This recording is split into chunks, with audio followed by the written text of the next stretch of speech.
Localizada em Cordisburgo, a 122 quilômetros de Belo Horizonte, a Gruta do Maquiné é um dos patrimônios naturais e científicos mais importantes de Minas Gerais. Com salões monumentais, estalactites e estalagmites formadas ao longo de milhões de anos, a caverna revela riquezas escondidas da história da Terra. Esse patrimônio também é celebrado no livro que marca os 190 anos da Gruta do Maquiné, viabilizado com o apoio do Ministério Público de Minas Gerais por meio da plataforma Semente, valorizando a preservação, a ciência e a memória desse lugar único. E aí, bora conhecer a Gruta do Maquiné em Cordisburgo?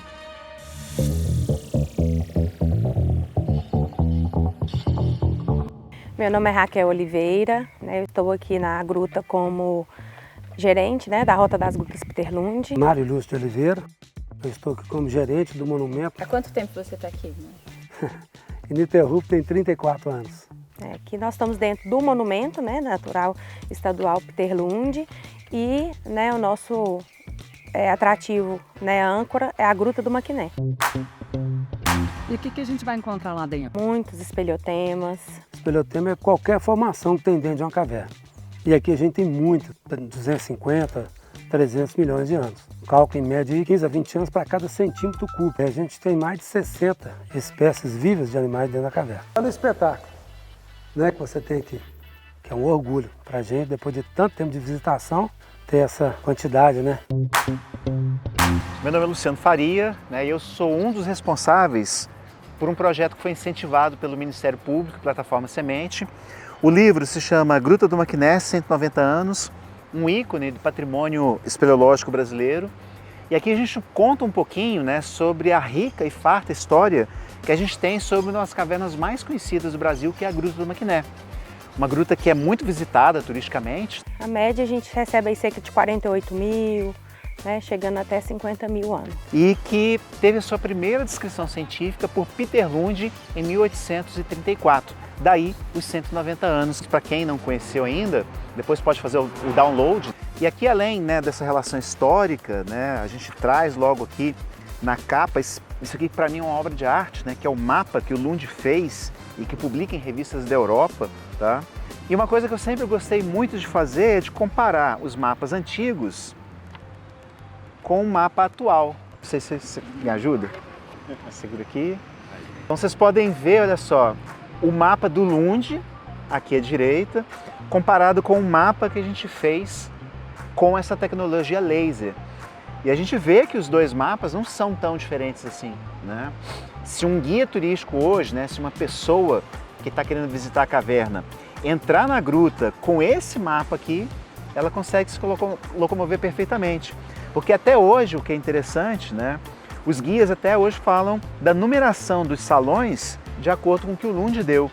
Então, o primeiro salão, o segundo, o terceiro e assim por diante. Até mesmo o Castelo de Fadas ainda mantém o nome que o Lund deu até hoje. Esse nome foi dado pelo Peter Lund. Ele chama também de Salão do Urso, o Salão do Carneiro. Olhem de frente aqui. Imagina um carneiro grandão de cabeça baixa. Mas muita lã pendurada no corpo, Esse aí é o quinto, vamos no sexto e agora vamos pro sétimo.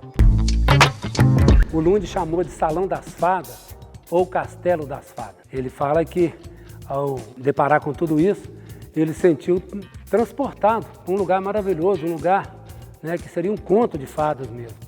É o salão mais fresco, vocês vão ver lá embaixo. Aqui, ó, gotejando. Aqui em cima, mais quente, não tá?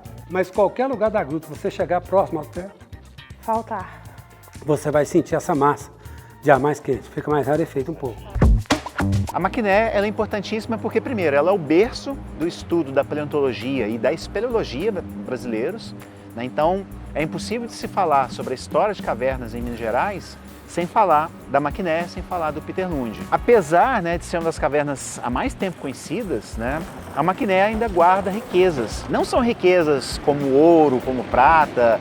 Tem muita gente que até hoje conta essas lendas, que no fundo da caverna tem um tesouro. O tesouro que brilha lá, e que reluz, são as formações cristalinas, que a gente chama, de uma forma geral, de espelhotemas.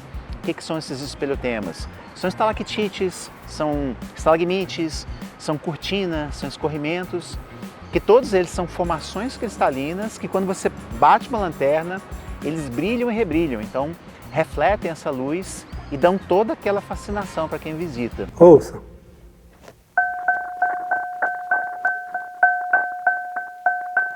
Como se fosse uma nota musical. Nós temos duas passagens estreitas aqui, uma é essa aqui e outra à frente. Cuidado aqui com a cabeça, tá? Motivo pelo qual nós estamos usando capacete. Mas não podemos bater com força não, porque isso aí leva 15, 20, 25 anos para crescer 1 centímetro cúbico, né? E a cabeça, instantinho, recupera, né? Uma coisa que a gente gosta de brincar, ele pode ser lido da frente para trás, de trás para frente. A gente deixou o conteúdo mais científico para a parte central, né? Ou seja, a geologia e a biologia da caverna. O livro é ricamente ilustrado, né, com fotografias de um dos maiores fotógrafos de cavernas do Brasil, que é o Adriano Gambarini. No primeiro capítulo, eu conto um pouco da história desses 190 anos.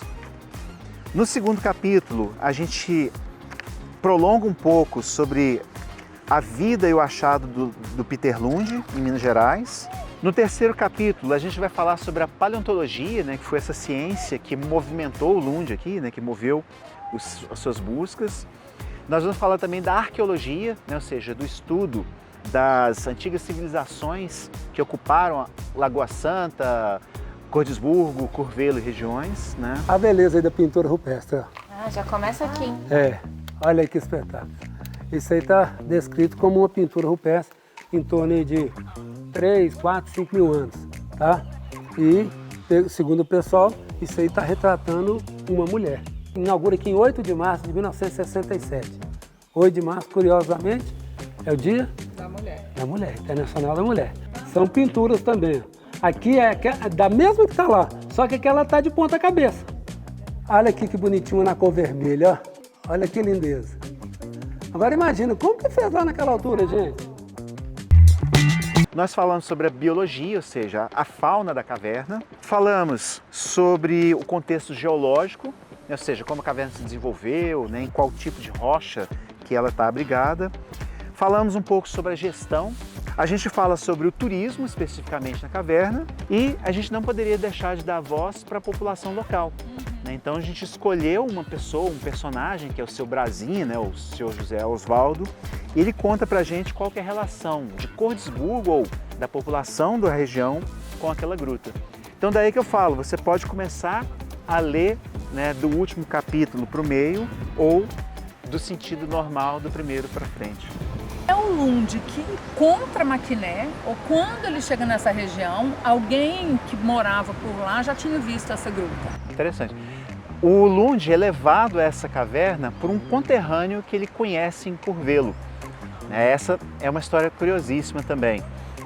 Em 1834, quando o Lund está numa fazenda, aquela coisa dos tropeiros mesmo, os tropeiros eles se locomoviam durante o dia, no final da tarde, à noite, eles passavam a noite numa fazenda, num albergue, e conta a história, que o Lund estava começando a dormir, aí de repente ele ouve alguém no balcão, pedindo alguma coisa e falando em dinamarquês.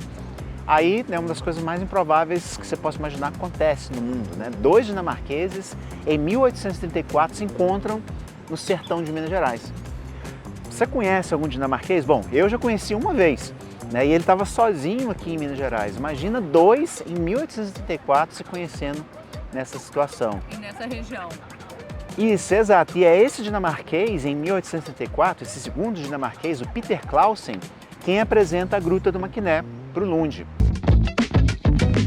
Qual que é a ligação dele com o Guimarães Rosa? A ligação dele com o Guimarães Rosa é que no seu salão, esse salão muito maravilhoso, claro, quando entra no salão, ele admira o salão, fala para a equipe dele, aquela coisa toda, e ele descreve alguns trechos bacanas, falam que eles ficaram admirados, ajoelharam, persignados ali, declamaram milagre, Deus é grande, Aí o Peter Lund fala assim, jamais alguém saberia descrever tão engrenda morada para seres maravilhosos. Diante dessa notável gruta, sou forçado a confessar minha impotência.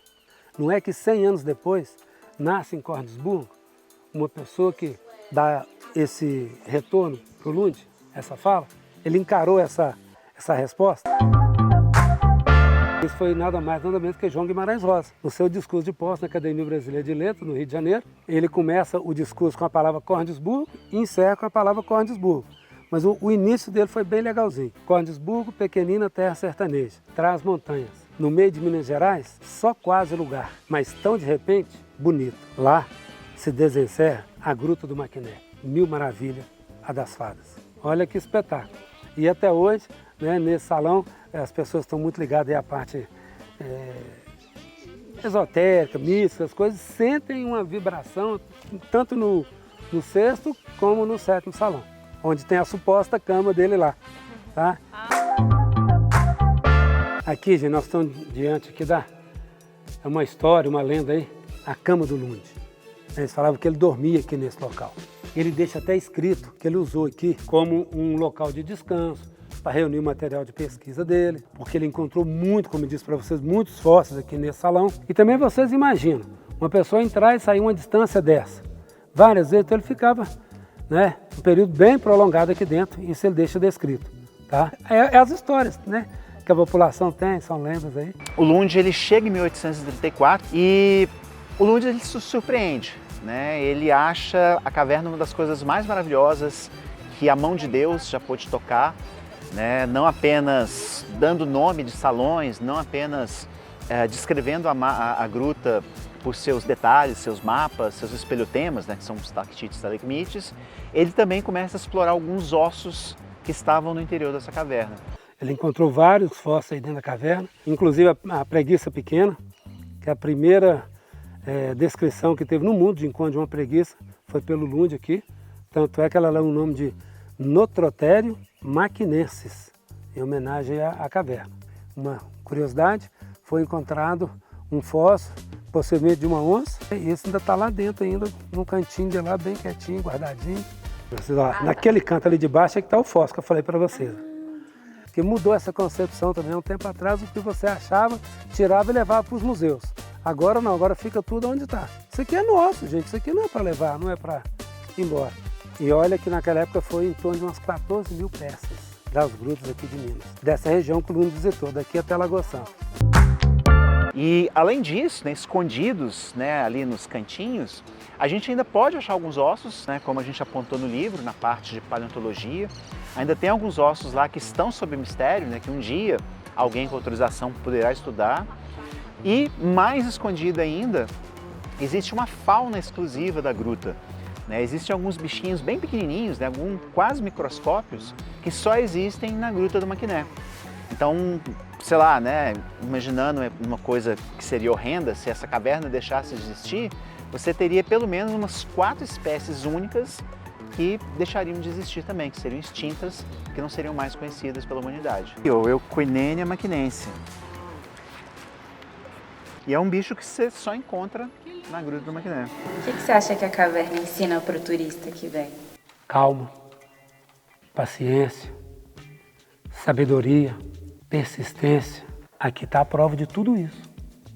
Você não tem trânsito, você não tem buzina, você não tem barulho de avião, você não tem barulho de carro, você não tem barulho de nada aqui, a não ser um grilinho cantando aqui ou ali. Nos traz uma reflexão diferente, uma reflexão de interiorizar a gente, que a gente precisa desses momentos. É uma visita de 1 hora, mas que você vai lembrar pro resto da sua vida.